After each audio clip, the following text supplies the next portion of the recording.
ফরিদগঞ্জে স্বেচ্ছাসেবক দলের 15 ইউনিটের কর্মী সভা অনুষ্ঠিত। ফরিদগঞ্জ থেকে মোশাররফ হোসেন ফারুক মৃধার তথ্য ও ভিডিও চিত্রে দেখুন ডেস্ক রিপোর্টে। সত্য প্রকাশে সদা জাগ্রত এমটিভি মিডিয়া। চাঁদপুরের ফরিদগঞ্জ উপজেলা স্বেচ্ছাসেবক দলের অধীনস্থ 15টি ইউনিটের কর্মী সভা অনুষ্ঠিত হয়েছে। শুক্রবার 26 সেপ্টেম্বর বিকালে উপজেলার Sulla Ashik Ali school and college মিলনায়তনে আয়োজিত অনুষ্ঠানে প্রধান অতিথি হিসেবে বক্তব্য রাখেন চাঁদপুর জেলা স্বেচ্ছাসেবক দলের আহ্বায়ক মোহাম্মদ মাসুদ মাঝি। এই সময় বক্তব্যে তিনি বলেন, বিএনপি একটি সুসংগঠিত ও আদর্শিক দল। দেশের গণতন্ত্র ভোটাধিকার আদায়ে এ দলের অগ্রণী ভূমিকা রয়েছে।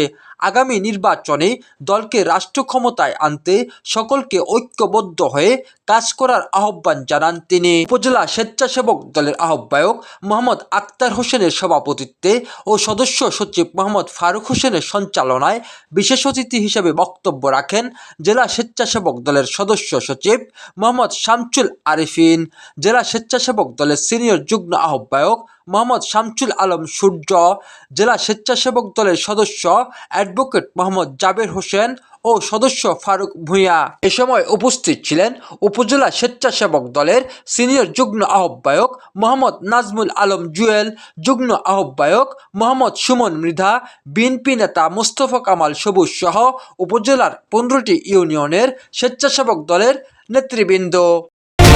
সত্য প্রকাশে সদা জাগ্রত এমটিভি মিডিয়া।